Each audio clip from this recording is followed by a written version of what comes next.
The year was 2045, and America was bleeding. Staff Sergeant Eric Church crouched behind the rubble of what had once been a Tesla showroom on Stevens Creek Boulevard, watching the Global Collective's patrols move through downtown San Jose. Their red armbands caught the California sun as they marched in perfect formation, boots echoing off the empty storefronts that had been shuttered during the second occupation. 8 months. 8 months since federal forces had retaken Silicon Valley from the communist rebels who had declared it the People's Republic of Northern California. 8 months since the November election where Eric had cast his ballot for President Michael Tex Grissom, believing the former Oklahoma senator could hold the line against what everyone knew was coming. 8 months since they'd thought the worst was behind them. But Eric had studied enough history to know better. He'd read about the Holodomor, the Cultural Revolution, the killing fields. He knew that collectivism, whether you called it communism, socialism, or fascism, always ended the same way, with mountains of corpses and the survivors begging for scraps from their ideological masters. The global collective was just the latest iteration of humanity's oldest lie, that utopia was possible if you just gave up your freedom to the right group of enlightened leaders. The collective had resources the local communist cells never dreamed of, coordinated strikes across 6 continents, funding from Beijing and Brussels. Most devastating of all, they had millions of true believers. Americans who genuinely thought the old republic needed to be torn down and rebuilt as part of their worldwide workers' paradise. Eric had seen their handiwork in Seattle, in Portland, in the liberated zones where private property had been abolished and dissidents sent to re-education facilities. Same playbook as Stalin, same promises as Hitler, same results.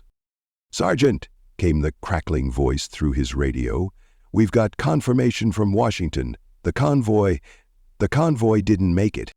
Eric's blood ran cold. President Grissom had been campaigning in Colorado, trying to rally support for the federal response to what the media was calling the Red Spring, simultaneous communist uprisings in 17 countries.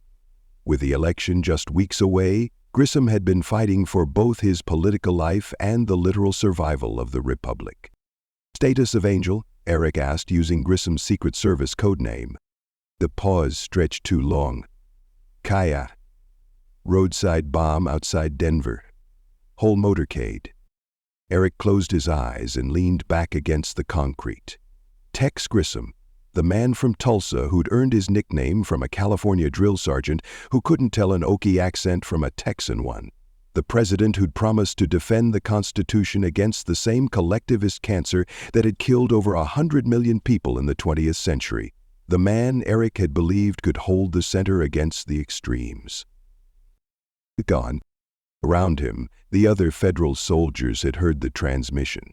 Eric could see it in their faces, the same hollow look he'd seen after Pearl Harbor II, after the fall of Seattle, after every devastating blow that had brought them to this moment.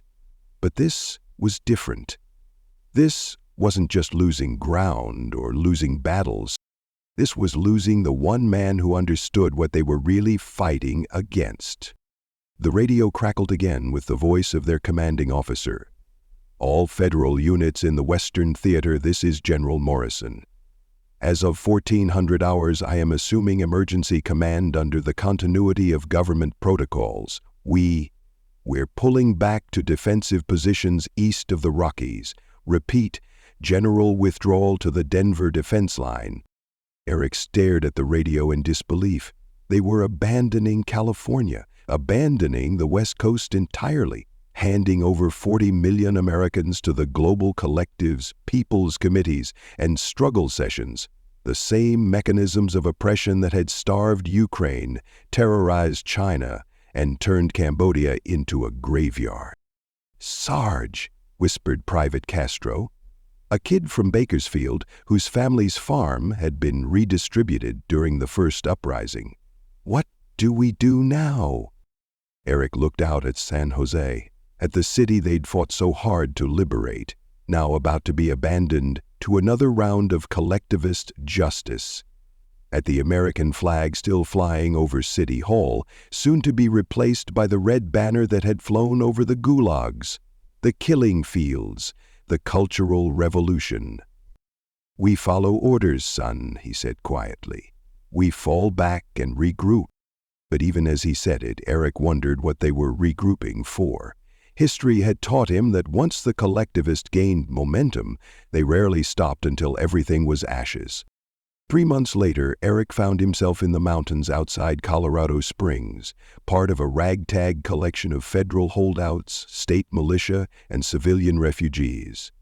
The Denver defense line had held for exactly 18 days before being overrun by coordinated attacks from collective forces advancing from California, captured Canadian units moving south, and homegrown communist cells rising up behind federal lines.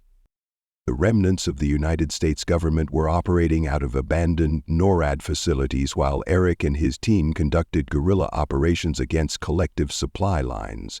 It was dangerous, thankless work that accomplished little beyond keeping the enemy looking over their shoulders.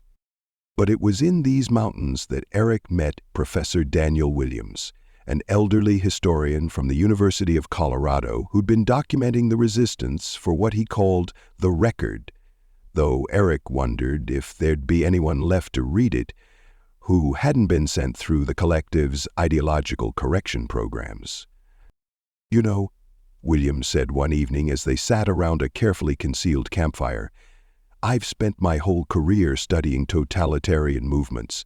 The Soviets, the Nazis, the Khmer Rouge, they all follow the same pattern. Promise paradise, deliver hell, blame the victims." Eric nodded grimly. Like Mao's Red Guards burning everything from their history and culture to create the utopia they were told was possible.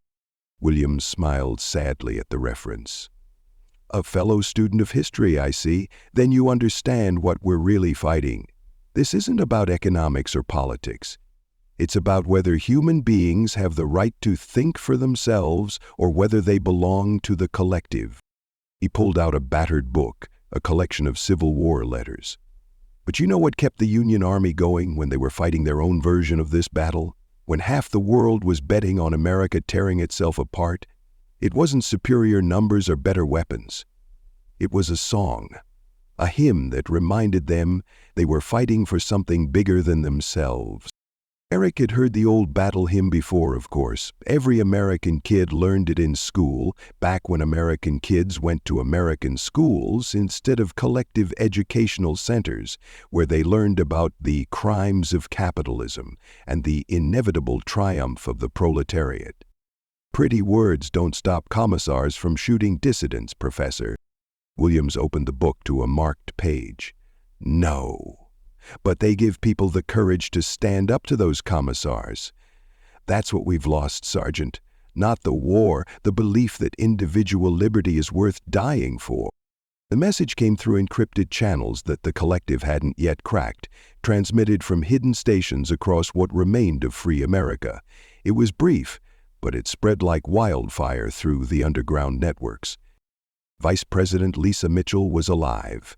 The designated survivor protocols had worked. Somewhere in a secure location, the constitutional government endured. Her message was simple and devastating. "My fellow Americans, they killed our president, but they cannot kill our republic. The same lies that starved millions in Ukraine, that murdered intellectuals in Cambodia, that turned neighbor against neighbor in China, those lies have come to our shores. But we are not the Soviet Union. We are not East Germany. We are not Venezuela. 1 week from today at dawn, we march. Not as scattered rebels or defeated remnants, but as American citizens reclaiming our birthright. We march on Washington. We march for every farmer forced into their collectives, every entrepreneur imprisoned for economic crimes, every child being taught to hate their parents' values. We march because some things are worth dying for. Join us." Eric stared at the decoded message on the radio operator's terminal. Around him, soldiers, militia members, and civilian refugees were already talking, their voices rising with something he hadn't heard in months: hope mixed with terror. "She's asking us to commit suicide," someone said. "March on Washington against their defensive positions?" "It's hopeless," another agreed. "Even if every free American left joined up, we'd be outnumbered 10-1. But Eric found himself thinking of Professor Williams' Civil War letters, of Union soldiers singing hymns before impossible battles against an enemy that wanted to preserve slavery. He stood up slowly, and the chatter died. "Maybe it is hopeless," he said, his own Oklahoma drawl carrying through the cave. "But maybe that's the point. Maybe it's time to show the world what Americans do when everything's lost except our principles." He looked around at the faces watching him, federal soldiers and state guardsmen, ranchers and shopkeepers, teachers and truck drivers, teenagers and grandparents. All of them had lost everything to the global collective's vision of paradise. All of them knew what came next if they did nothing. "I'm going," Eric said simply, "not because I think we can win, because Tex Grissom died believing this republic was worth saving, and I'm not ready to hand our kids over to the same butchers who filled the mass graves in Russia and China." The word spread through networks the collective had never imagined existed, hidden in the static of AM and ham radio frequencies, passed along by truckers, tradesmen, and farmers who'd seemed to accept the new order, carried by families fleeing west to east, spreading the call as they moved. From the occupied cities of California, where tech workers had been reassigned to collective production facilities. From the farms of the Midwest, where third-generation ranchers had been forced into agricultural communes. From the factories of the Rust Belt, where American workers labored under the supervision of collective political officers. From the suburbs and small towns, where teachers, mechanics, store clerks, and retirees had watched their neighbors disappear into re-education centers. They came in pickup trucks and minivans, on motorcycles and on foot. Federal soldiers and National Guardsmen marched alongside insurance salesmen and soccer moms. Ranchers walked next to software engineers. High school students carried flags beside Gulf War veterans in wheelchairs. Some wore pieces of military uniforms, others work clothes or Sunday best. They brought hunting rifles and shotguns, homemade explosives and garden tools converted to weapons. Love is aid. But more than weapons, they brought something the global collective had tried to destroy. They brought the unshakable belief that free people should govern themselves, that individuals had rights that no collective could take away, that America was more than just a piece of geography. It was an idea worth dying for. Eric's group had grown from 30 to over 2,000 as they made their way east through Kansas and Missouri. At every crossroads, more joined them. Veterans who remembered taking an oath to defend the Constitution. Farmers whose land had been seized for redistribution, business owners who'd been arrested for exploitation of workers, parents whose children had been taken to youth education camps, young people who'd grown up under collective rule but dreamed of the freedom their parents had described. They weren't just soldiers anymore, they were an army in the truest sense, citizens of a republic fighting for its survival. The night before they reached the outskirts of Washington, they camped in the hills of Virginia where George Washington's Continental Army had once waited for their chance to create a nation. The capital was now a fortress, surrounded by collective forces and the red banners of their worldwide revolution. As Eric walked through the vast camp, he heard it starting. Quietly at first, just a few voices humming a tune that had sustained American forces through their darkest hours. The melody that had echoed through Union camps during the First Civil War, through the trenches of France, through the islands of the Pacific, through the jungles of Vietnam. Then others joined in, and the humming became singing. Not the full verses yet, those would come with the morning, but the tune that had carried Americans through every trial, every moment when the Republic seemed ready to fail but somehow endured. Eric found Professor Williams sitting by a small fire, tears streaming down his weathered face. "I never thought I'd live to hear it again," the old man whispered. "The song?" the sound of free people refusing to surrender their freedom. Dawn broke cold and clear over the Potomac River. The global collective forces were ready. Their defensive positions had been fortified for months, their weapons loaded, their propaganda broadcasts already promising swift victory over the fascist remnants and capitalist criminals. But as the sun climbed higher, something unprecedented began to happen. From the Virginia hills they came, not charging like desperate guerrillas, not sneaking like terrorists, but walking with the measured pace of citizens coming home. Federal soldiers marched alongside suburban mothers. State militiamen walked next to retired teachers. Teenagers carried flags beside grandfathers who remembered when America was free. At their head flew the American flag that hadn't been seen over the Capitol in 8 months, carried by a mixture of military officers, elected officials who'd refused to surrender, and ordinary citizens who'd chosen to stand up. The collective forces opened fire first, rifle rounds and mortars cutting into the front ranks. People fell, soldiers and civilians alike, but the march didn't stop. Those behind stepped over their fallen neighbors and kept walking.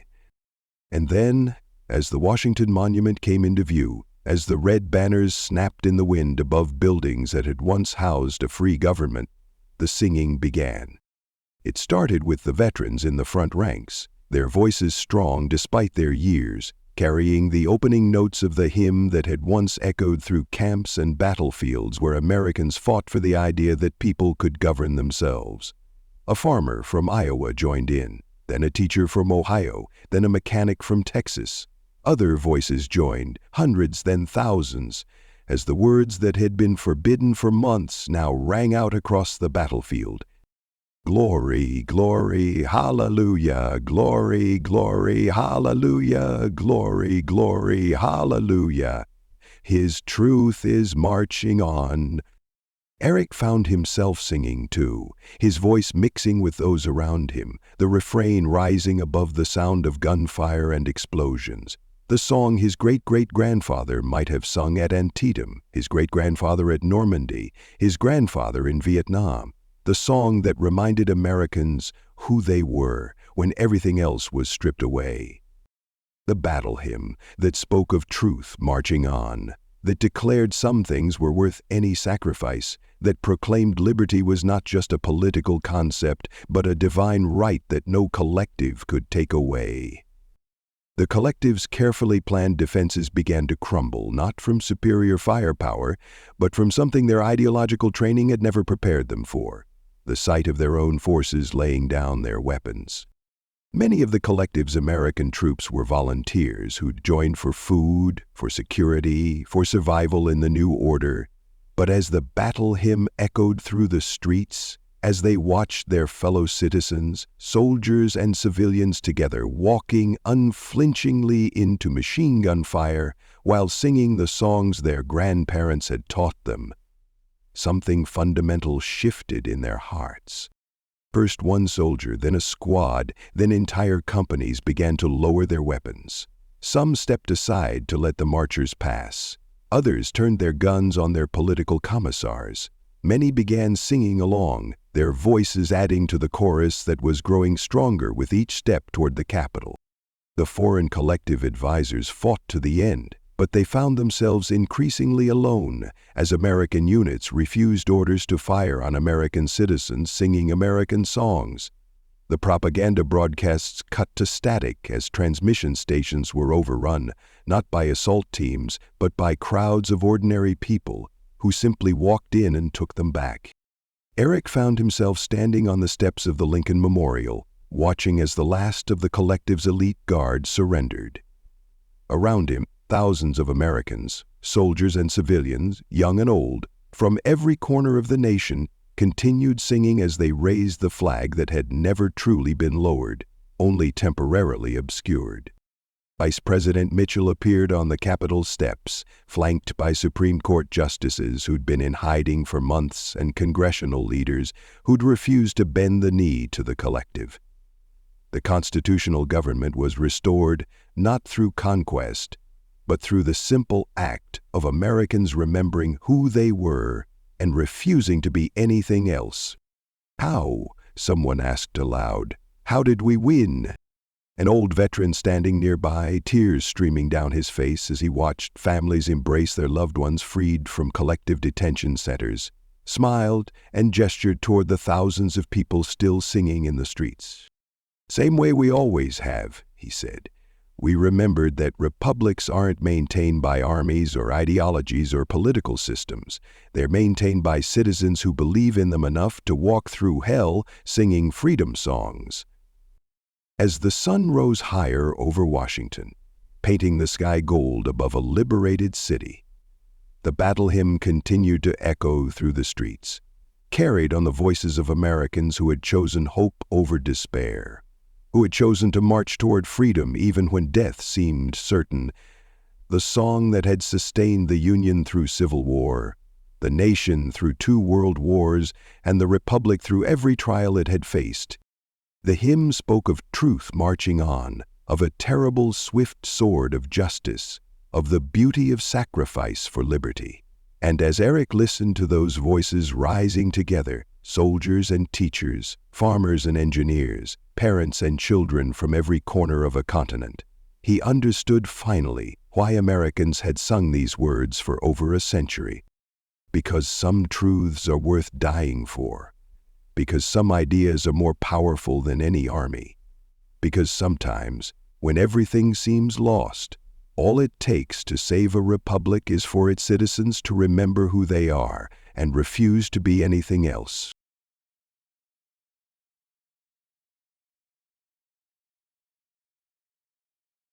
Many thanks to my channel members and Pathfinders. You all make these videos possible. Thank you for listening to this story. I hope you enjoyed it. Be sure to leave this video a like and subscribe if you want to see more stuff like this. Video shares, memberships, and super thanks help the channel grow as well, so feel free to partner with this channel in that way as we grow. With that all said, thank you again for listening to this story, and thank you for your time. On the left side of your screen are some videos I think you might be interested in. I hope to see you in the next one.